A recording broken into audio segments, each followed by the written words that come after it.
감사합니다. 오늘 우리가 함께 나눌 말씀은 에베소서입니다. 에베소서 2장 11절로 22절까지의 말씀을 함께 보도록 하겠습니다. 에베소서 2장 11절로 22절까지, 제가 가진 성경은 311페이지입니다. 신약 성경 311페이지 에베소서 2장 11절로 22절까지의 말씀을 함께 보도록 하겠습니다.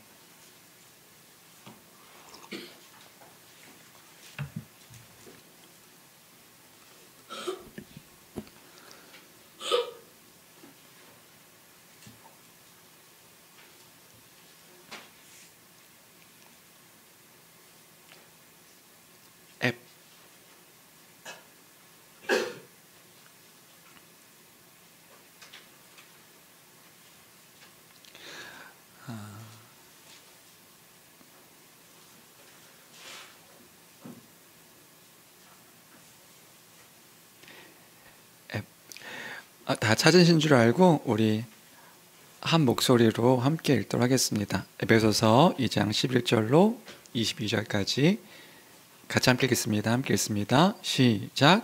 그러므로 생각하라. 너희는 그때 육체로는 이방인이요 손으로 육체 행한 할례를 받은 무리라 칭하는 자들로부터 할례를 받지 않은 무리라 칭함을 받은 자들이라. 그때 너희는 그리스도 밖에 있었고 이스라엘 나라 밖의 사람이라. 약속의 언약들에 대하여는 외인이요 세상에서 소망이 없고 하나님도 없는 자이더니 이제는 전에 멀리 있던 너희가 그리스도 예수 안에서 그리스도의 피로 가까워졌느니라. 그는 우리의 화평이신지라 둘로 하나를 만드사 원수된 것 곧 중간에 막힌 담을 자기 육체로 허시고 법조문으로 된 계명의 율법을 폐하셨으니 이는 둘로 자기 안에서 한 세 사람을 지어 화평하게 하시고 또 십자가로 이 둘을 한 몸으로 하나님과 화목하게 하려 하심이라. 원수된 것을 십자가로 소멸하시고 또 오셔서 먼 데 있는 너희에게 평안을 전하시고 가까운 데 있는 자들에게 평안을 전하셨으니 이는 그로 말미암아 우리 둘이 한 성령 안에서 아버지께 나아감을 얻게 하려 하심이라. 그러므로 이제부터 너희는 외인도 아니요 나그네도 아니요 오직 성도들과 동일한 시민이요 하나님의 권속이라. 너희는 사도들과 선지자들의 터 위에 세우심을 입은 자라. 그리스도 예수께서 친히 모퉁이 돌이 되셨느니라. 그의 안에서 건물마다 서로 연결하여 주 안에서 성전이 되어가고 너희도 성령 안에서 하나님이 거하실 처소가 되기 위하여 그리스도 예수 안에서 함께 지어져 가느니라. 아멘. 아멘. 오늘은 2024년의 마지막 주일입니다. 원래 사도행전을 계속해서 강해 설교를 했었었는데 오늘은 마지막 주일로 우리가 에베소서 말씀을 통하여서 교회됨의 정체성에 대한 이야기들을 함께 나누고자 합니다. 나라에 그 혼란스러운 일들이 참 많이 있기도 하고 또 그런 와중에 반복되어지는 일상이 계속되어지기 때문인지도 몰라도 24년이 지나간다, 2025년이 오고 있다, 이런 것들이 크게 실감되지 않는 그런 마지막 주일 또 마지막 그 날들인 것 같습니다. 그럼에도 불구하고 2024년을 마지막으로 맞이하는 이 주일에 교회는 지금까지 인도하신 하나님의 은혜를 다시금 기억하고 2025년에 함께 하실 그 하나님의 은혜를 다시금 묵상하며 소망하는 그런 주일 또 한날이 되었으면 좋겠습니다. 우리가 잊지 말아야 될 것은 하나님께서 인도하심에 대한 그 섭리의 묵상일 것이겠지요. 그래서 오늘 오후에는 비전 나누기를 하면서 그 교회를, 그 말씀의 교회를, 하나님의 그 세우신 그 교회를 다시 한번 돌아보는 시간을 가지려고 합니다. 그럴 때에 오늘 우리가 다시금 생각하기를 바라는 것이 있는데요. 그것은 바로 교회됨의 의미입니다. 예수 그리스도의 그 교회됨의 정체성입니다. 여기 대부분의 분들은 아마도 이제 복음의 기초와 성경적 교회를 통하여서 그 교회가 무엇인지, 교회가 어떤 것인지를 우리가 이미 다 이제 배웠고 또 여러 설교를 통하여서 교회됨의 의미들을 우리가 알고 있을 거라고 생각이 되는데요. 여러 번 나눴던 주제이기도 하지요. 그런데 요즘 들어서 다시금 생각하는 것이 있는데, 그것이 뭐냐면 한 번 듣고 또 한 번 배운 것이 결코 나의 신앙과 나의 그 어떤 그 신앙의 여정들이 바로 연결되지는 않는다는 거. 그래서 우리는요, 진리에 대한 것들을 듣고 또 배우고 또 배우는 것들이 필요하다, 이런 생각들을 더 많이 하게 되는 것 같습니다. 그럴 때에 이제 처음 알게 되었던 그 복음의 진리들이 이제 하나가 기억될 수도 있지만 때로는 잊혀지는 것들도 있을 수도 있지요. 근데 또 듣게 되어지고, 그럴 때 교회로서 살아갈 때에 또 알게 된 것들을 통하여 더 풍성하게 이해되어지고 또 적용되어지는 것들이 있고, 또 적용되어지는 것들을 통해 또 복음을 알게 되어지고, 또 교회됨을 기억할 때에 그 경험을 통하여서 더 풍성하게 이런 것이었구나, 이게 지금 머리로서 알았던 그 내용인데 이렇게 살아가는 것이었구나, 이게 주의 은혜가 정말로 필요했고 그 필요함 가운데 우리가 살아가게 하셨던 거구나, 더 풍성하게 알게 되어지는 것을 이제 한 번으로 끝나는 것이 아니다. 그래서 오늘 우리가 함께 읽은 에베소서 2장 11절도 이렇게 시작하는 거, 여러분들 명령입니다. 뭐라고 명령하고 있는지 기억나시나요? 그러므로 생각하라. 생각하라는 거예요. 제가 생각하라, 이거 되게 사실 좋아하는 표현이기도 한데 요즘 많이 사용하지 않고 있다는 거 여러분들 아시나요? 여러분 생각하셔야 됩니다. 여러분 생각해야 됩니다. 근데 요즘 제가 많이 이 표현을 안 쓰고 있어요. 왜 안 쓰고 있냐 하면 의도적으로 안 쓰는 거거든요. 이게 제가 너무 사용하니까 저처럼 너무 진지한 사람들이 되어지는 것 같은 거예요. 계속 뭔가 목사 한 사람이 진지하면 됐는데 교회 성도들도 뭔가 계속 진지해. 계속 뭔가 이렇게 무거운 모습들이 보여지는 것 같아서, 때로는 그 신앙생활을 알고 있는 것 안에서 기쁘게 하면 되는데 다들 목사 같은 그 생각함이 약간 또 부정적으로 또 너무 그 놀리는 것들도 보여지는 것 같아서 제가 요즘에 생각하라는 표현을 자주 쓰지 않고 있는데, 그럼에도 오늘은 강조하고 싶습니다. 여러분, 하나님의 말씀을 생각하셔야 됩니다. 하나님 말씀을 생각하라. 그러므로 우리가 생각해야 되는 겁니다. 그래서 이것이 단순히 수학 공식을 외우듯이 뭔가 딱 그 내용을 알고 있다는 것에서 멈추는 것이 아니라, 생각하라는 것은 결국에는 우리가 하나님을 아는 지식할 때도 이야기했는데, 단순히 그 아는 것의 지식으로 끝나는 것이 아니라 전인적인 삶에 연결되어져서 삶으로 그렇게 나타나고 실천되어지는 것까지도 이렇게 연결되어지는 생각함, 묵상, 그 믿음으로서의 삶, 이렇게 주의 말씀을 생각해야 되는 것이라는 것을 다시 한번 여러분들에게 오늘 말씀드리고 싶습니다. 그럴 때에 지난주 함께 나눴던 이 스데반 그 설교도 기억이 나고, 그 스데반의 마지막 순교의 장면도 기억나는 것 같은데요. 죽음의 문턱에서도 이 스데반이 고백한 건 그냥 자신의 어떤 생각을 고백한 것이 아니었잖아요. 그 예수 그리스도께서 십자가에서 죽으실 때 말씀하셨던 그 말씀까지도 묵상하여서 기억하여서 자신의 마지막까지도 그 예수로 가득 차서 예수를 고백하며 그 예수의 말씀으로 살았던 그 삶임을 기억할 때에, 주를 닮아서 그 말씀이 그 마지막 날까지 흘러나올 수 있다면 얼마나 영광스러울까, 얼마나 복되고 귀할까. 사실 지난주 본문을 묵상하면서 이제 설교 때 나누고 싶었던 예화가 있었는데 시간 관계상 나누지 못했던 예화가 있었습니다. 그게 뭐였냐면 예전에 들었던 어떤 이야기인데, 한 노 교수님의 이야기입니다. 한 교수님이 소천하시기 전에 이제 숨이 막 이제 임종 직전에 이제 가셔서 이제 가족들이 다 모여 있었다고 합니다. 모여 있는 상황인데 마지막 그 임종 앞에서 이 노 교수님이 계속 뭐라고 이제 중얼중얼 거리시더라는 거예요. 그래서 뭐라고 중얼거리시, 들리지는 않는데 계속 뭐라고 이렇게 중얼중얼 거리시는, 기력도 없으신데, 그래서 뭐라고 그러시나 이제 자녀가 가가지고 그 얘기를 듣는데 무슨 말인지 모르겠더라는 거죠. 뭐 알 수 없는 말로 막 계속 뭔가 중얼중얼 거리시더라는 거예요.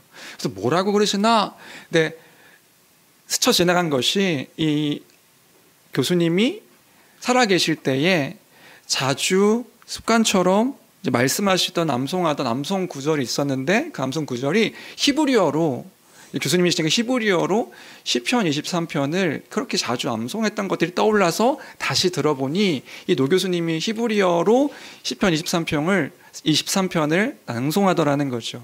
우리 그 시편 23편 뭔지 다 아시잖아요.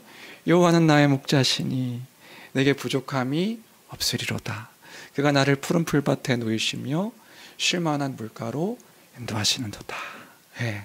그 고백을 계속 그 임종까지 고백하는 그 고백을 했더라라는 것들을 이제 예전의 예화로 들었던 기억이 있습니다. 저도 가끔씩 저의 죽음이 어떠할까 이런 생각들을 뭐 자주 하지는 않지만 가끔씩 하게 될 때가 있거든요. 그때 나는 어떤 모습일까 생각할 때가 많이 있는데, 바라기는, 저 역시도 바라기는 막 그 죽음 직전에 갔을 때 막 분노와 증오와 슬픔과 원망과 이런 이야기들이 은연중에 막 나오지 않을까 막 걱정되는 마음이 있는 거예요. 그런 마음보다 내 안에서 주를 묵상하는 그 묵상의 말씀이나 그 찬양이 계속 흘러나왔으면 좋겠다. 내가 의식이 없는 그때에도 예수님을 부정하거나 막 믿음을 부정하는 그러한 어떤 고백이 아니라, 그런 분들이 가끔씩 계시더라고요. 막 이제 죽음 앞에 갔을 때 자신의 믿음을 막 부정하고 이런 분들이 가끔 이렇게 보게 될 때가 있는데, 그런 고백, 그런 부정이 아니라 하나님의 사랑이 너무나도 풍성했고 하나님을 너무나도 사랑했노라, 이런 고백이 나왔으면 좋겠다 하는 그런 바람이 있는데, 주 안에 사랑하는 성도 여러분, 우리가 그런 고백이 마지막까지 나오려면 어떻게 해야 될까? 여러분, 날마다의 삶 가운데 부정적인 것을 곱씹으면서 생각하는 것이 아니라 주께서 내게 하신 일, 주님이 이루신 일이 무엇인가, 성취하신 것들이 무엇인가를 생각하면서 그것을 날마다 입술로 고백하고 찬양으로 고백하고, 나의 인생의 여정이 어떤 목적일까, 그 목적 가운데 막 두려움으로 막 내 마음을 사무치게 하는 것이 아니라 날마다 예수 그리스도로 가득하고 풍성하여서 그것이 습관처럼 나에게 계속해서 흘러나오게 하는 거예요. 계속해서 나의 입술로 찬양으로 고백하게 하는 거예요. 그럴 때에 우리가 마지막 때에도 그 주님을 기억하여 고백할 수 있게 되겠지요. 주 안의 사랑하는 성도 여러분, 우리 마지막까지의 그 모습이 예수 그리스도로 가득한 삶, 예수 그리스도로 풍성한 삶, 예수 그리스도를 그냥 풍성하다고 해서 내 안에만 풍성한 걸로 끝나는 것이 아니라, 이게 아니라고요. 수학 공식 외우듯이 예수님 그래 하신 일들, 구원, 계시, 악의 정복, 뭐 이렇게 끝나는 게 아니라 날마다의 삶 가운데 이것이 나의 고백이요, 나의 삶의 이유요, 목적입니다. 고백하는 삶, 그 삶이 우리 교회의 성도들 한 사람 한 사람의 삶이 되기를 주님의 이름으로 간절히 축원합니다. 그건 하루아침에 되는 것이 아니라 날마다 주를 기억하여 묵상할 때 다 가능하게 되는 것이라고요. 나의 모든 상황 속에서 그것들을 하나씩 하나씩 기억하여 생각하여 적용할 때 그 일들이 가능하게 되어지는 것이라고요.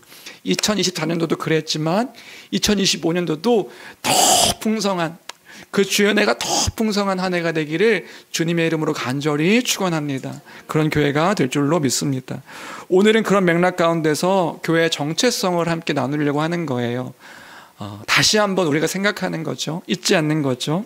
그럼 교회 정체성에 대해서 이야기할 때에 우리가 먼저 교회란 무엇인가? 여러분 다 알고 있지만 교회가 무엇이죠? 에클레시아, 단어적 의미 안에서 우리 이따 교회학교 아이들도 성경적 교회 이제 아침부터 열심히 우리 공부해보자 했는데, 에클레시아 뭐였죠? 에클레시아 교회가 뭔가? 네, 예수 그리스도의 부르심을 받은 공동체, 회중, 네, 집회. 그런데 누구로부터 부르심을 받은 사람들, 그 사람들이 그 교회입니다. 예수님의 부름받은 사람들, 하나님의 부름받은 사람들, 그 부르심을 받은 사람들이 교회다. 그래서 우리가 단어적인 의미도 생각할 수도 있고 연합적인 의미 안에서도 생각할 수 있어요. 아마 교회 얘기 또 얘기하니까 막 기쁘죠, 그렇죠? 와, 연합적인 의미 안에서는 뭔가요? 예수 그리스도의 복음을 믿어서, 알고 믿어서 성령을 받아 그리스도 안에서 하나된 공동체, 그 공동체가 곧 교회다. 그 불러주셔서 그 하나된 공동체가 곧 교회다. 그래서요, 이것이 그 교회임을 기억할 때에 교회의 특성이 있습니다. 그 교회의 특성은 결코 혼자 할 수 없다. 개인적으로 신앙생활을 하는 것이 아니다. 개별적인 신앙생활이 아니다. 임의적으로 교회가 될 수 없다. 복음을 알고 복음을 믿을 때에 교회가 될 수 있는 것이기 때문에 내가 혼자서 가서 내가 교회 하겠어요, 여기 등록 신청서 내가 쓰고 내가 떠나고 뭐 이런 것이 아니다. 임의로 교회가 될 수 없다. 그래서 복음을 알고 복음을 믿는 것이 하나가 될 때 그 안에서 교회가 되는 것임을. 그래서 우리가 여기 새로 온 형제도 있는데 그 형제도 복음을 알아야 되는 거죠. 복음을 알아야 우리가 교회로서 그 복음 가운데서 믿음으로 구원 가운데 교회로 살아갈 수 있는 것입니다. 예, 그래서 복음을 아는 것이 너무나도 교회에게 있어서는 너무나도 중요하다는 것을 우리가 다시금 생각할 수 있는 것이고요. 그래서 교회 전 성도가 해야 될 일이 무엇인가요? 하나님의 아들을 믿는 것과 아는 일에 하나가 되는 것. 이것이 너무나도 중요합니다. 그래서 이것을 또 한편으로는 교리의 하나됨 이렇게도 이야기하거든요.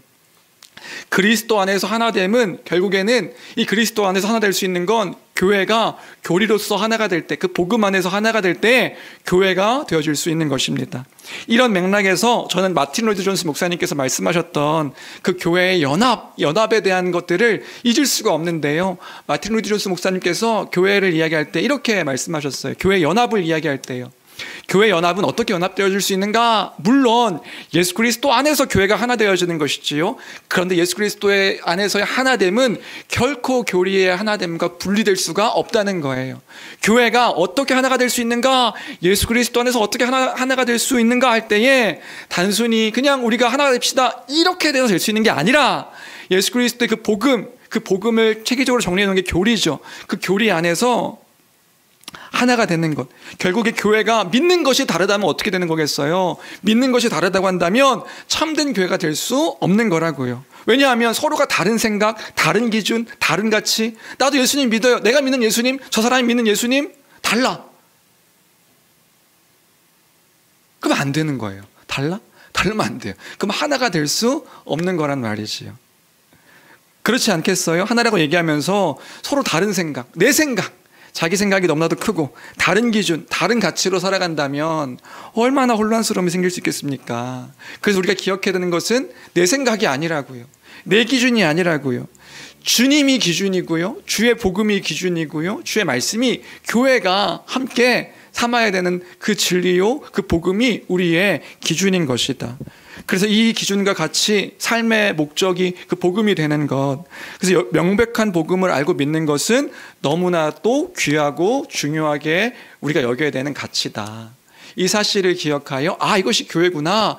교회 하나됨은 이 복음 안에서, 말씀 안에서, 진리 안에서의 하나됨이구나. 이 사실을 우리가 잊지 말고 기억해야겠지요. 그러니까 복음을 알기 위해서 우리는 또 노력하고 또 참여하고 그래야 되는 거예요. 중요하게 여기는 가치다. 교회가 그런 공동체다. 그리고 오늘 함께 읽은 이제 에베소서를 살펴보면 에베소서는 어떤 책이냐 하면 모든 성경의 책 가운데 그 66권의 책 가운데 교회가 무엇이며 교회가 어떤 공동체인가 어떻게 교회가 살아가야 되는 것인가 이걸 가장 잘 알려주는 책이 에베소서입니다. 그래서 에베소서를 어떤 분들은 교회론이다 이렇게 얘기할 정도로 교회에 관련돼서 이야기하고 있는 책이 에베소서죠. 그리고 그 가운데서 오늘 읽은 본문은 어떤 거냐 하면 그 교회의 정체성에 대한 이야기를 해주고 있습니다. 그 교회 정체성을 가장 잘 설명해주고 있는 것이 11절부터 22절까지의 본문의 말씀이지요. 우선 이 말씀을 이해하기 위해서 우리가 아주 간단하게 에베소서가 어떤 책인가 좀 간단하게 설명하면 바울 사도가 로마 감옥에 갇혀 있을 때 에베소 그 지역과 그 지역에 이제 흩어져 있는 그 지역 너머에 흩어져 있는 성도들에게 쓴 편지가 이제 에베소서입니다. 에베소라는 대표적인 도시 지역이 있고요. 이 도시를 중심으로 이 도시에 흩어져 있는 이 성도들, 신자들, 그 신자들을 위해서 쓴 편지가 에베소서다. 그래서 에베소서는 회람용, 돌려가면서 읽었던 편지였어요. 그러니까 어떻게 보면 다른 서신서들과는 좀 다르게 어떤 서신서들은 어떤 지역에 있는 교회의 성도들에게 그 성도들의 상태와 상황과 여러 가지 일들을 놓고 쓴 편지죠.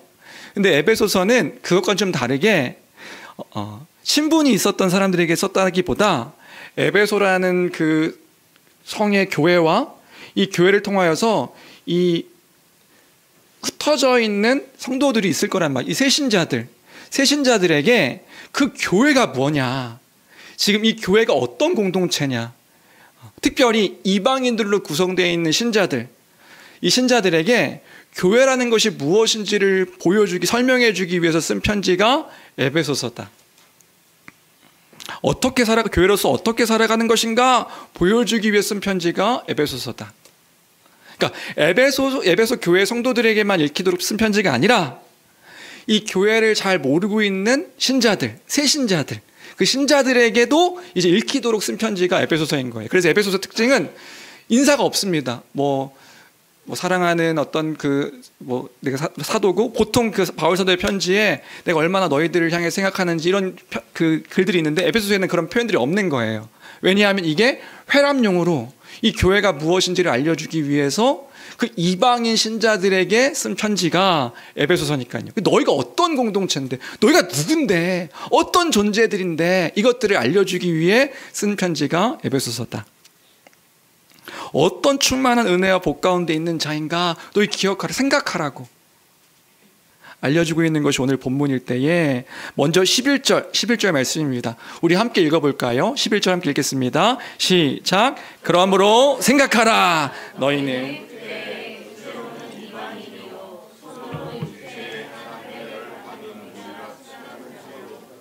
할례를 받지 않는 무리라 칭함을.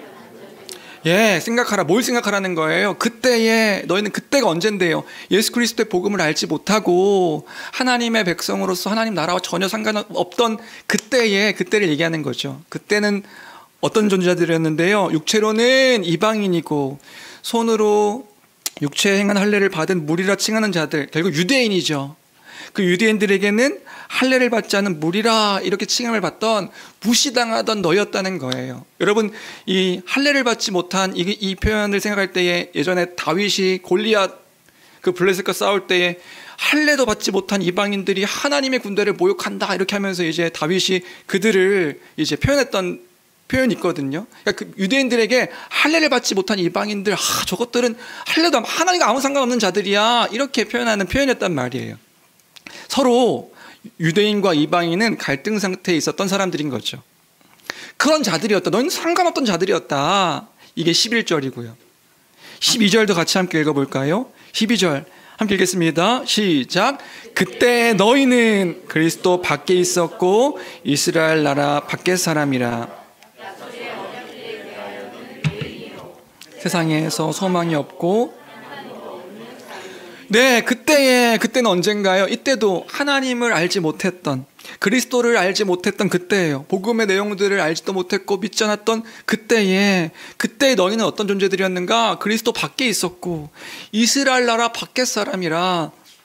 약속의 언약들에 대하여는 외인이고 세상에서 소망도 없고 하나님도 없던 자였다. 하나님과 아무런 상관없던 자였다. 구약의 언약, 하나님 나라, 하나님의 백성, 아무도 상관없던 자였다. 하나님을 알지 못하던 그런 외인들이었다. 그런 자들이었다. 여러분, 이건 우리도 마찬가지입니다. 우리가 그런 자들이었다고요. 하나님 모태신앙이든 어렸을 때부터 교회를 다녔던, 복음을 알지 못하는 그때에는 하나님과 아무런 상관없던 우리였던 거죠. 하나님 나라, 교회, 소망, 하나님, 아무런 상관없던 우리들이었는데 그런 이방인들이었다는 거예요. 그런데 13절입니다. 우리 13절 말씀 같이 읽어볼까요? 함께 읽겠습니다. 시작. 이제는 전에 멀리 있던 너희가. 근데 여기 13절은요, 그냥 이제는이 아니에요. 원래는요, 그러나 이제는이에요. 그러나 이제는. 로마서에서도 그렇죠. 그러나 이젠 그런 존재가 아니다 얘기를 하고 있는 거죠. 누구에게요? 그 이방인 신자들에게요. 유대인들에게 때로는 어떻게 보면은 여전히 하나님 나라와 너는 상관없어, 하나님 백성이 아니야 라고 말하면서 그렇게 우리가 누구지? 생각하던 그 이방인들에게 다시금 생각하게 하는 거예요. 그러나 이제는 뭐라는 거죠? 전에 멀리 있던 너희가, 상관없던 너희가 그리스도 예수 안에서 그 피로 가까워졌느니라. 복음을 알고 그리스도를 알아서 그 그리스도의 복음을 믿음으로 그리스도와 연합한 이제는, 그리스도로 말미암아 이제 그 하나님 나라, 그 예수 십자가의 그 형벌 대속적 죽음으로 그 죄사함을 받고 그리스도의 그 의를 힘입어 그 의 가운데 의롭다 여김받은 이제는, 전에 멀리 있던 너희가 예수 그리스도 안에서, 예수 안에서 그리스도의 피로 가까워졌느니라. 그래서 뭐라는 거예요? 이제는 너희가 그리스도 예수 안에서 하나님 나라의 백성된 그 언약 가운데, 그 새 언약의 백성된 하나님이 이제 아는 자들이 된 것이다. 하나님과 아무런 상관없고 그 이스라엘과 아무런 상관없던 사람들이 아니라, 그래서 이제 유대인과 이방인이 어떤 맥락에서 이야기하고 있는 거냐면 서로 하나 될 수 없는 그런 자들이었는데, 이제는 아무런 상관없는 자들이 아니라 서로 싸우며 갈등하며 미워하며 서로를 대적하며 살아가는 자들이 아니라, 그러나 이제는 예수 그리스도 안에서 그리스도의 피로 가까워졌느니라. 그 이야기가 14절부터 18절까지의 이야기인데요, 우리 14절부터 볼까요? 그래서 어떻게 하셨는데, 우리에게 어떻게 행하셨는데, 무슨 일을 이루신 건데, 그 예수 그리스도, 그는, 함께 읽겠습니다. 14절입니다. 시작. 그는 우리의 화평이신지라 둘로 하나를 만드사 원수된 것 곧 중간에 막힌 담을 자기 육체로 허시고. 계속 읽어주세요. 법조문으로 된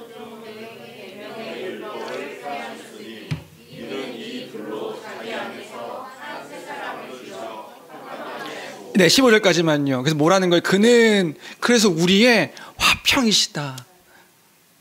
둘로, 유대인과 이방인의 둘로 하나를 만드셨다는 거예요. 그래서 원수된 것 그 중간에 막힌 담을, 유대인과 이방인은 하나가 될 수 없는 자들이었는데 이 하나 될 수 없는 자들을 막힌 담을 허셔서 이 둘로 하나를 만드셨다. 누가요? 그리스도가요. 그래서 어떻게 하셨는데요? 이 둘을 화평케 하셨다. 15절요. 법조문으로 된 계명의 율법을 배하셨으니 이는 이 둘로 자기 안에서 한 세 사람을 지어 화평하게 하셨다. 여기서 중요한 표현이 있습니다. 그게 뭐냐면 14절에서도 만들었다 이렇게 되어 있고, 15절에는 이 둘로 자기 안에서 한 세 사람을 지었다 이런 표현이 있는데, 이 지었다는 건 무슨 의미냐면 그 창조 때에 하나님께서 세상을 창조하신 그 말씀으로 창조하실 때 그 창조에 대한 그 표현이 여기서 말하고 있는 그 지었다 이런 말씀인 거예요. 같은 맥락의 의미인 거예요. 창조의 표현입니다. 세상을 창조하실 때에 자신의 전능하신 그 능력으로, 그 말씀으로 세상을 창조하신 하나님께서 지금 뭘 이뤄가신 것이냐, 예수 그리스도로 말미암아 그 창조하신 서로 다른 둘을 이제 하나로 새 창조하셨다. 하나님께서 이 새 창조의 일들을 이뤄가신 거다. 그 하나 되게 하셨다고 말씀하고 있는 것이 그 창조의 일들을 말씀하고 있는 그 내용인 것이란 말이에요. 그러니까 이게 얼마나 충격적인 것이냐 말이지요. 하나님께서 만드셨다고요. 새롭게 지었다고요. 어떻게 해요? 이 둘을 하나로 주님이 지어버리셨다. 새롭게. 우리가 이걸 낯설게 기억할 때에 얼마나 감동적인 말입니까? 그래서 하나로 지으셔서 어떻게 만들어 버리셨는데요? 화평하게. 그가 이 둘을 화평하게 만드셨다. 그런데 더 엄청난 이야기는 이 16절이죠. 16절. 우리 16절도 같이 읽어볼까요? 함께 읽겠습니다. 시작. 또 십자가로 이 둘을 한 몸으로 하나님과 화목하게 하려 하심이라. 원수된 것을 십자가로 소멸하시고, 이 둘을 한 몸으로 이제 만드셔서 한 몸이 되게 하셔서 이제는 이 한 몸 된 자들과 누구를 화목하게 하셨냐면 하나님과 화목하게 하셨으니, 이 두 유대인과 이방인만 화목하게 된 게 아니라 이 둘을 한 몸으로 하나님과 화목하게 하셨으니, 이것이 원수된 것을 십자가로 소멸하신 그런 사건이었다.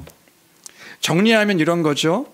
예수 그리스도 안에서 유대인과 이방인을 서로 대적하며 이들을 원수되었던 자들이다 이렇게 얘기하는 거예요. 원수되었던 자들을 하나 되게 새 창조하시고, 이게 창조의 일들과 같은 일들을 행하신 거란 말입니다. 여러분, 하나님이 천지를 창조하셨습니다. 우와, 하나님의 말씀으로 세상을 창조하셨다고? 온 우주 만물의 주인이요, 그분이 다스리시고 통치하시는 그 만왕의 왕 만주의 주가 되십니다. 우리 창조를 통해서 그걸 알게 되지요. 그 창조하신 하나님께서 이 당신의 그 사람들을 하나 되게 새 창조하셨던 것이란 말이에요. 얼마나 큰 일들을 행하신 것인가. 하나님이 그리스도 안에서 이루신 일이 이 창조의 복음과는 엄청난 일을 우리에게 행하신 것이다. 근데 이들이 어떤 자들이었는데요? 서로 대적하며 원수되었던 자들이요. 예수 안에서 그래서 어떻게 하셨는데요? 화목하게 지으셨으니, 심지어 이제는 예수 안에서 한 몸으로 이제는 개별적으로 나가는 것이 아니라 한 몸으로 하나님과 화평하게 하셨으니, 이것이 뭐냐? 이것이 바로 교회 공동체, 교회의 정체성이다. 본질적인 모습이다. 너희가 그런 자들이 된 것이다. 설명해 주고 있는 것입니다. 그리스도 안에서 완전히 새로운 공동체, 온 세상을 창조하심 가운데 그 창조하심 같이 우리를 그리스도 안에서 하나님의 백성 되게 하심, 그리스도 안에서 하나 되게 하셨다는 것, 놀라운 하나님의 창조의 역사라는 것을 오늘 이 본문 안에서 11절부터 18절까지 내용 안에 설명해 주고 있는 것이지요. 둘이 하나됨, 둘이 한 몸됨 하면 우리 떠오르는 거 없나요? 하나님의 나라입니다. 첫 창조 때 하나님께서 허락하신 그 당신의 형상으로 창조되어진 이들에게 본래 주셨던 하나님 나라의 복입니다. 그 복이 뭐죠? 그 복은 한 몸처럼 사랑하는 공동체. 하나님 나라를 시작하며 하나님께서 원래 원하셨던 그 꿈, 그 원하셨던 원래 계획은 하나님 나라 안에서 한 몸처럼 사랑하는 공동체가 그 하나님의 일을 하며 보람을 느끼고 풍요롭고 풍성함 가운데 하나님의 모든 것들을 받아 누리며 살아가는 삶, 그걸 주님이 예수 그리스도로 말미암아 이루셨다, 이 얘기를 하고 있으니. 그리고 18절이죠. 18절, 우리 18절 같이 함께 읽어볼까요? 읽겠습니다. 시작. 이는 그로 말미암아 우리 둘이 한 성령 안에서 아버지께 나아감을 얻게 하려 하심이라. 예, 그래서 우리 둘이, 유대인과 이방인이 한 성령 안에서 이제는 하나님을 아버지라 부르며 아버지께 나아감을 얻게 하셨다. 그러니까 우리는 에베소서의 말씀을 통해서요 생각할 수 있는 거예요. 교회가 어떤 공동체냐? 교회가 뭐냐? 주께서 지금 우리에게 행하신 일들은 무엇인가? 이건요, 놀라운 창조의 일들을 통하여서 하나, 한 세 사람, 한 몸, 이 공동체를 주께서 만드신 것이다. 그래서 이 말씀을 생각할 때 우리가요, 에베소서의 말씀을 통해서 생각할 수 있는 거예요. 교회는요, 단순한 모임이 아닌 겁니다. 여러분 기억하십시오. 교회는요, 단순한 모임이 아닌 거예요. 단순히 자신의 신앙의 유익을 위해서 모이는 그런 단체가 아닌 것이라고요. 필요에 따라서 모이는 그런 단체도 아닌 거예요. 교회가 뭡니까? 본질적으로 이 예수 그리스도 안에서 하나, 한 세 사람으로 지어진 한 몸된 새로운 피조물로 지어진 공동체가 교회다, 존재다. 그래서 우리에게는요, 이 교회에 대한 그 믿음 속에서 이런 인식이 필요한 겁니다. 그러니 하나님 아버지께 나아갈 때에 우리가 개인적으로 개별적으로 나아갈 수 없다. 주님이 하나 되게 하셔서 그렇게 우리를 주 앞에 나아가게 하셨다. 그러니까 우리가 어떤 본질적인 의미 안에서 우리가 하나가 되자, 이제부터 우리가 하나로 살아가자, 이렇게 말할 수 없는 거라고요. 물론 노력해야 하는 것들이 우리에게 분명히 있는데 그 전제는 우리가 하나가 아니라 우리가 하나가 되어보자, 이게 아니라 주님이 예수 그리스도의 복음을 믿을 때에 그 믿음으로부터 이미 우리를 하나 되게 하신 것이다. 그 하나 되게 하심이 새 창조의 역사 가운데서 이 일들을 이뤄가신 것이다. 주님이 하셨구나. 이 일들을 우리가 기억해야 되는 것이란 말이에요. 생각해야 되는 것이란 말입니다. 이미 하나가 되었다고 말합니다. 그리스도 예수를 주로 고백하는 순간에 그리스도와 연합함으로 이미 하나가 된, 분리될 수 없는 몸이 되게 하신 것이구나. 그러므로 우리가요, 이렇게까지 얘기할 수 있는 거예요. 우리가 하나님께서 우리를 하나 되게 하신 것을 임의로 인정하지 않고 개인적이고 개인주의적인 신앙생활을 한다? 내가 내 마음대로, 내가 내 생각대로 신앙생활을 한다? 그럴 수가 없는 것이라고요. 주님이 그렇게 우리를 창조하지 않으셨다고요. 아, 그런 거구나. 아, 하나님께서 하나 되게 하신 것은 그 하나님의 놀라운 하나님 나라의 임하심 가운데 이루신 일들이구나. 이 사실을 우리가 교회를 생각할 때에 영광스러운 공동체, 그 에베소서는요, 교회가요 그리스도의 그 충만한 가운데 충만함이며 영광스러운 공동체, 이 땅 가운데서 주의 영광을 온전하게 보여주는 공동체임을 선포해주고 있는 것이지요. 아, 이 큰 일이구나. 우리는 기억해야 되는 것이란 말이에요. 그래서 교회됨을 깨트리는 것이 결코 가벼운 것이 아닌 것이고요. 왜? 교회 정체성, 주님께서 이루신 교회 정체성을 부정하는 행위이기 때문에 그런 거예요. 그래서 먼저 우리가 이 본문 말씀을 통해서 기억하길 원하는 것은 이 주께서 이루신 일들을 기억하며 교회 하나됨을 이루고 그리스도 안에서 함께 하나님께 나아가는 그런 복된 교회가 우리 교회가 되기를 주님의 이름으로 간절히 축원합니다. 교회를 향하여서 그 얘기를 하고 있는 것이다. 교회 성도들이 이것을 읽으면서 우리가 어떤 자들인지를 이제 기억하는 거죠. 우리도 마찬가지인 거예요. 아, 교회가 이런 공동체구나. 두 번째로 오늘 에베소서에서 교회를 설명하는 또 두 번째 이미지가 있는데 그 이미지는 첫 번째가 하나, 한 세 사람, 한 몸이었다면 두 번째 이미지는 시민이죠.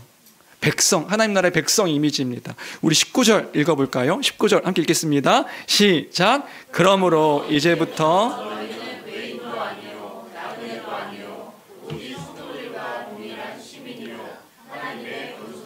이따가 교회 학교 친구들도 이거 퀴즈 하겠죠, 그렇죠? 교회 정체성 네 가지, 한 몸, 한 세 사람, 한 세 존재. 두 번째 이미지는 뭐라고요? 하나님의 시민, 하나님의 백성, 백성된 공동체가 교회입니다. 지금 바울 사도는 로마 시민권을 끌고 들어와서 교회가 어떤 공동체인지를 설명해 주는 거예요. 그때의 로마의 시민은 수많은 특권과 특혜들이 있었습니다. 로마 시민권을 갖지 못한 사람과 시민권을 가진 사람은 너무나 다른 삶을 살았던 거죠. 시민권이 있으면 어떻게 됐는데요, 공직에도 출마할 수 있고 정치, 경제, 사회, 문화 모든 부분에서 혜택과 유익을 얻을 수 있는 사람들이 이 시민권을 가지고 있는 자들이었어요. 뭐 법적 계약을 체결하거나 자신이 뭔가를 소유할 수 있는 것들도 있었고요. 세금 혜택도 받고, 로마 시민은요 사실 고문도 받지 않았습니다. 채찍질하거나 뭐 사형에 처할 수도, 함부로 사형에 처할 수도 없었고요. 사도행전을 보면 바울도 로마 시민권이 있었기 때문에 여러 가지 유익을 이제 봤던 것을 볼 수 있어요. 막 뭔가 이제 이스라엘에서 잡혔는데 나는 로마 가서 재판받겠다. 그래가지고 이제 이스라엘에서 안 받고 로마로 갈 수 있었던 권리도 로마 시민권이 있었기 때문에 그 시민권을 끌고 들어와서 이 교회가 어떤 공동체인가 알려주는데 하나님 나라의 백성된 공동체다. 너희가 그러한 자들이다. 이렇게 이야기해주고 있으니 아, 교회가 그런 공동체구나. 예, 하나님의 그 모든 복을 누리며 그 가운데 하나님께서 하나님 나라의 백성으로서 모든 그 권리와 그 복을 누릴 수 있는 공동체가 교회다. 하나님의 모든 풍성함을 알고 그 가운데 뭐 사명의 권세, 음부의 권세가 감히 어찌할 수 없는 그러한 그 천국 열쇠를 가지고 있는 공동체가 교회며 하나님의 보호와 평강을 누리는 그 사랑의 그 공동체, 그 사랑의 나라 가운데 하나님의 사랑과 그 사랑을 통하여서 다른 사람들의 사랑과 사랑을 하고 사랑을 받는 것이 무엇인지를 알 수 있는 이 땅 가운데서의 유일한 공동체가 교회인 것이라고요. 그 하나님 나라의 백성이 이미 되었으며 우리 주님이 다시 오실 때 온전하게 이루어질 그것들을 소망하며 이 땅 가운데 살아가는 유일한 주님의 공동체가 교회다. 이 땅 가운데서 천국이 어디입니까? 교회를 통해서 볼 수 있는 것이 바로 이 교회 공동체의 교회의 정체성인 거죠. 우리가 그러한 자들이다.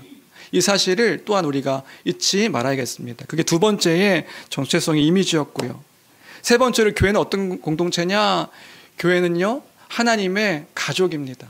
가족이라 말하고 있으니 우리 19절 또 한번 읽어볼까요? 같이 읽겠습니다. 함께 읽습니다. 시작. 그러므로 이제부터 너희는 외인도 아니요 나그네도 아니요 오직 성도들과 동일한 시민이요 하나님의 권속이라. 예, 그래서 교회는 뭐예요? 하나님의 가족 공동체인 거예요. 백성일 뿐만 아니라 더 친밀함 가운데 거하여 살아가는 가족이다. 그래서 교회가 어떻게 살아갑니까? 가족으로서 살아가는 거예요. 가족으로 살아가기 때문에 피가 섞이지 않은 그런 자들이지만 형제 자매로 기억하여 그 가족에서의 부모가 자신을 내어주며 섬기듯이 그렇게 서로 섬기며 아끼며 돌보며 살아가는 공동체가 교회인 것이지요.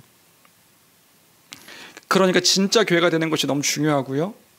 그런 교회가 그 복음 안에서 가족으로 살아가는 것들이 너무나도 중요한 것입니다. 이것이 바로 교회의 정체성이다. 그래서 이 일들을 주께서 이루신 것을 기억할 때에 너무나 멋지죠. 너무나 복되죠. 지금 이 세상에서는요, 가족이 깨어져서 핵가족화 되어지고 가정이 무엇인지 가족이 무엇인지를 그 기준 잡지 못하며 살아가고 있는 모습이 너무나도 큽니다. 그런데 우리는 진리가 있는 거예요. 그 진리 안에서 그 부모와 자녀의 관계가 어떤 것이고 하나님과 그 당신의 백성과의 관계를 통해 그 부모와 자녀의 관계를 생각할 수 있는 거고요. 남편과 아내의 관계도 그리스도와 교회의 관계를 통하여서 얼마나 복되고 풍성하게 누리게 하셨는지를 보게 하는, 그 살아가게 했던 공동체가 교회다. 서로 사랑하며 살아가는 공동체.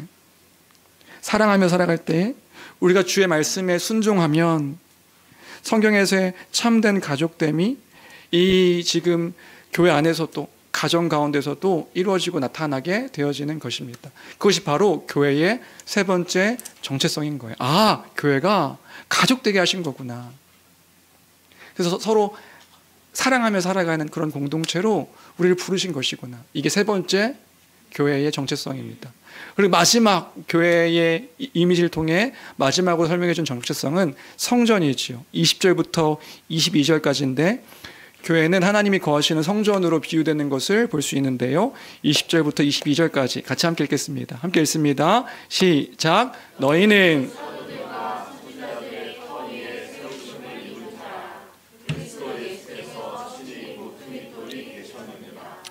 그 안에서 건물마다 서로 연결하여 주 안에서 성전이 되어가고 너희도 성령 안에서 하나님이 거하실 처소가 되기 위하여 그리스도 예수 안에서 함께 지어져 가느니라. 예, 성전이 무엇인가요? 교회 건물을 성전으로 말하는 것이 아니라 우리를 지금 성전으로 이야기하고 있는 것이지요. 성전이 뭔데요? 하나님이 임재하시는 곳이요. 하나님이 거하시는 집이었죠. 그러니까 어떤 건물이 중요한 게 아니라 하나님의 임재가 중요했다고요. 그럼 이제 우리가 뭐라고요? 교회가 하나님의 성전이다. 이 지금 우리가 모여있는 이 모임 가운데 하나님이 우리와 함께 하십니다. 하나님의 임재하심이 거하시는 것, 성령을 통하여서 하나님의 교제 가운데 우리가 있는 것이란 말입니다. 성령께서 우리 가운데 계시기 때문에 우리가 성전이다. 예, 우리가 성전이라고요. 주님이 우리와 함께 하십니다. 여기서 우리가 생각해야 되는 것은 두 가지지요. 오늘 본문을 보니까 어떻게 성전이 되어가는가, 그 성전이 어떻게 세워지는데 그 성전의 터가 무엇인가. 그 성전의 터는 바로 사도들과 선지자들이 전했던 그 복음인 거예요. 복음. 그 그리스도의 복음, 모퉁이 돌 대신 예수 그리스도, 그 그리스도의 그 십자가와 그 부활을 통해서 그 이루신 그 하나님 나라의 복음, 이 복음이 이 교회의 터가 되는 겁니다. 그래서 이 교회가 세워질 때의 가장 중요한 것은 복음인 거죠. 복음을 아는 것, 복음을 믿는 것. 그래서 교회 표지 이야기할 때도 이 교회가 참된 교회라고 한다면 그 표지가 무엇인가? 바른 복음의 선포. 예, 바른 복음의 선포가 너무 중요한 거예요. 그 복음 위에 교회가 세워집니다. 다른 것 위에 교회가 세워지지 않는다고요. 이 사도와 선지자들이 전했던 이 복음을 잘 알고 있는가, 잘 믿고 있는가, 그 가운데서 세워지는 것이 너무나도 중요한 것이고요. 근데 두 번째, 이 성전을 이해함에 있어서도 이 성전을 개별적으로 세워진다 이렇게 이야기하지 않는다고요. 우리 21절, 22절 같이 다시 한번 읽어볼까요? 21절, 22절입니다. 함께 읽겠습니다. 시작. 그의 안에서 건물마다 너희도 성령 안에서 하나님이 거하실 처소가 되기 위하여 그리스도 안에서 함께 지어져 가느니라. 예, 교회가요 함께 지어져 가는 거예요. 혼자 성전이 되어지는 것이 아니라, 물론 우리 몸이 성전이죠. 그 성전이 함께 지어져 가느니라. 이제는 이 교회를 통하여 교회가 함께 모여 그 사도들의 터 위에서 세워져 갈 때에 그리스도의 그 피를 의지하여 그 보혈의 공로와 은혜를 의지하여 하나님을 예배하며 우리가 나아갈 때에 우리가 성전으로서 함께 지어져 가는 것이지요. 그 이야기를 지금 바울이 에베소 교회 성도들에게, 아니 에베소 교회 성도들뿐만이 아니라 에베소를 중심으로 그 지역에 이렇게, 그땐 이제 우리처럼 이렇게 한 공간 이렇게 넓게 모여가지고 예배하지 않았을 수도 있다고요. 가정들 모여서 작은 소규모의 그 지역마다 흩어져 있는 그 교회들이 있었을 것인데, 또 심지어는 바울이 복음을 직접 전하지 않은 그 성도들도 있었을 거예요. 이방인 성도들 가운데. 에베소 교회의 그 장로들 중심으로 이제 전도되어서 전해진 성도들도 있는 거죠. 그 성도들에게 지금 이 편지를 통하여서 교회가 무엇인지를 이야기해주고 있다. 물론 에베소 교회 교회를 통해서 그 장로들과 목회자들 통해서 복음을 또 알게 되었을 것이지요. 그런데 그 풍성함, 교회의 풍성함을 다시금 기억하게 하기 위해서 이 에베소서를 쓴 것이다. 그러니까 모르고 있는 이야기를 하고 있는 것이 아니라 생각하라고 이야기하는 거예요. 그러므로 생각하라. 그때는 어땠는데 이제는 너희가 어떤 존재가 되었는지를 이제 너희가 잊지 말고 생각해라. 왜 이들이 이걸 읽었어야 될까요? 이들이요, 자신이 어떤 정체성을 가지고 살아가야 되는지를 잊지 않아야 하니까요. 잘 생각해 보십시오. 이들도 이방인들이었다고요. 이방인들. 우리에게 이루신 일들이 무엇인데, 지금 이 에베소서를 통해서 생각하게 되면 유대인과 이방인들의 갈등이 분명히 있었을 것 같아요. 유대인들 안에서의 그 사람들의 정서, 생각, 우리 심지어 헬라파 유대인과 히브리파 유대인들도 갈등이 있었잖아요. 그런데 하물며 이방인과 유대인들의 갈등은 얼마나 더 컸겠냔 말이지요. 그래서 이방인들, 신자들 안에서는 자신의 어떤 신앙에 대한 정체성, 저 유대인들이 뭔가 더 우월해 보이고 더 커 보이고 뭔가 믿음 있어 보이고 하는 그 일들, 또 유대인들 가운데서는 그런 모습들이 있었을 수도 있겠죠. 이방인 신자들을 바라볼 때 저들은 잘 몰라, 저들은 하나님 율법도 잘 알지 못하는 그런 자들이야. 서로 이런 어떤 그 갈등이, 요소들이 충분히 있었던 교회를 향하여서 지금 이야기하고 있는 것은 주님이 지금 이 교회를 통하여서 무엇을 이뤄가셨는가, 이 엄청난 일들이 결코 가벼운 것이 아니다는 것을 보여주기 위해 이 에베소서를 쓴 것임을 기억할 때에, 주 안에 사랑하는 성도 여러분, 우리도 이 에베소서를 통하여서 잊지 말아야 되는 것이란 말이에요. 알았다는 것으로 끝나는 것이 아니라 지금 주님이 우리에게 하신 일들이 어떻게 크고 놀라운 일인데, 우리가 누구인데, 때론 여러 가지 일들 속에서 이 교회됨의 어떤 그 모습들이 넘어지게 하고 또 쓰러지게 하는 일들이 우리에게 있을 수 있지만, 우리가 다시금 기억해야 되는 건, 잊지 말아야 되는 건, 그 복음을 통하여서 이루신 주님의 일들이 얼마나 크고 놀랍고 위대한 것인지에 대해서 우리는 잊지 말아야 되는 것이란 말이에요. 그래서 말씀을 정리하면 이런 겁니다. 여러분, 오늘 설교는요, 여러분들이 몰라서 이 얘기를 하고 있는 것이 아니라 아는 것들을 다시금 기억하기 위해서 이 말씀을 함께 나누고 있는 거예요. 우리는 기억해야 됩니다. 뭐요? 그러므로 생각하라. 우리가 한 몸 된 교회 되었음을, 한 새 사람으로 새 창조된 자들임을, 그리스도 안에서 완전 새 사람, 이제는 개인적이고 제멋대로였던 옛사람이 아니라 그 나라는 개별 존재가 바뀐 것으로 끝나는 것이 아니라 그리스도 안에서 새로운 공동체, 이 필연적으로 교회적 존재로 살아가는 우리를 만드셨음을, 새 창조셨음을 기억하는 우리가 되길 주님의 이름으로 간절히 축원합니다. 그런 것이라고요. 또 생각해야 됩니다. 우리는 하나님의 백성입니다. 하나님 나라의 백성된 자들입니다. 그것이 우리의 정체성입니다. 어디에 있던 무엇을 하든 하나님 나라의 그 복과 안식의 영생의 풍성한 것들을 다 받아 누리는, 다 얻은 우리인 것입니다. 이 사실을 기억하여 하나님 나라의 복됨을 누리되 그 복 가운데서 하나님과의 관계를 기억하여 하나님을 잊지 아니하는 교회가 되길 주님의 이름으로 간절히 축원합니다. 그것이다. 우리가 그런 존재들이다.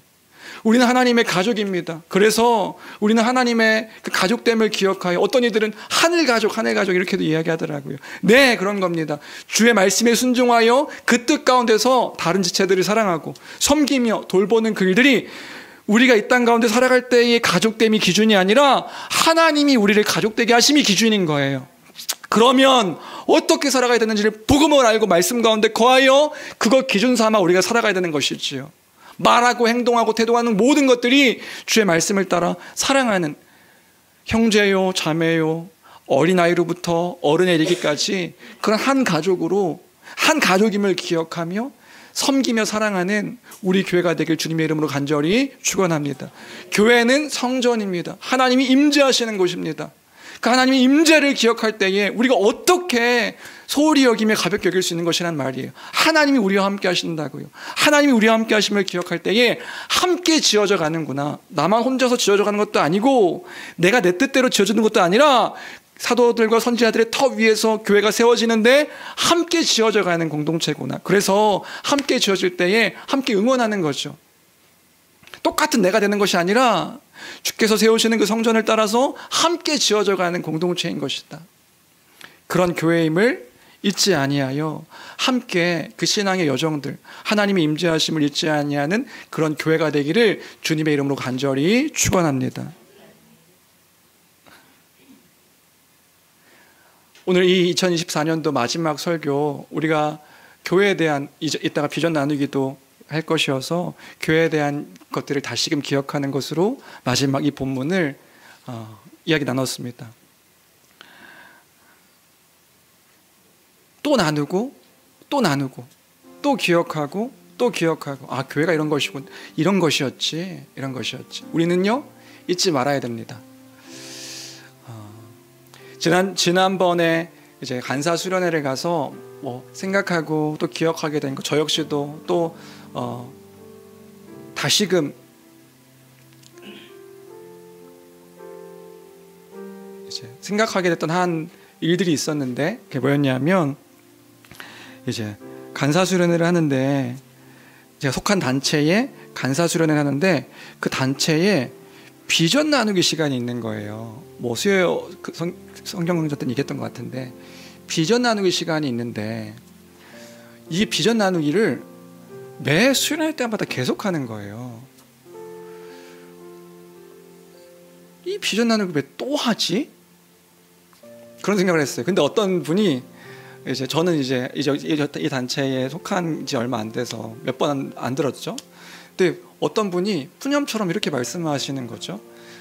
나 이 비전 나누기 100번 넘게 들었어.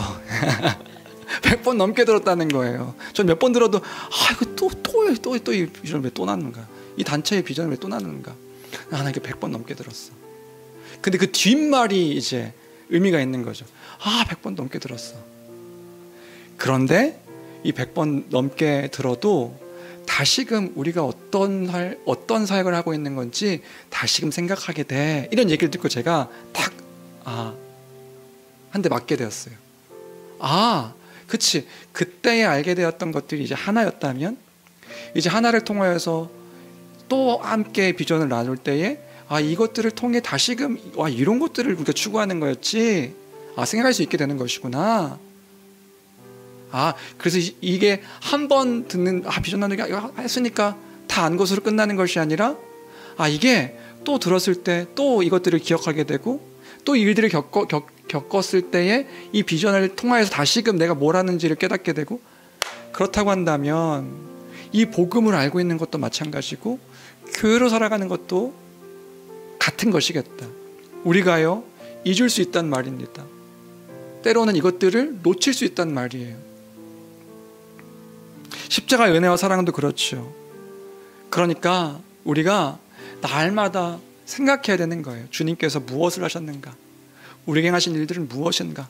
아는 것으로 끝나는 것이 아니라 주님 앞에 가는 그때까지 주님을 닮아가는 여정 속에서 우리에게 행하신 일들이 무엇이며, 그 안에 성경도 낯설게 읽게 하자고 했잖아요. 낯설게 날마다 아침마다 새롭게 주님이 나에게 행하신 일들이 무엇인가, 주님 이런 일들 나에게 하셨으니 감사한 것이구나. 또 기억하고 또 기억하고 또 기억하여서 우리가 그 진리 안에 날마다 이 진리를 품은 것들을 따라 말하고 행동하고 찬양하고 고백하고 감사할 수 있는 그런 우리 교회, 2024년도도 그랬지만 2025년도도 아니 앞으로 평생의 삶이 그러한 믿음의 고백이 가득한 교회가 되기를 주님의 이름으로 간절히 축원합니다. 그런 믿음의 고백으로 우리 찬양 함께 고백했습니다.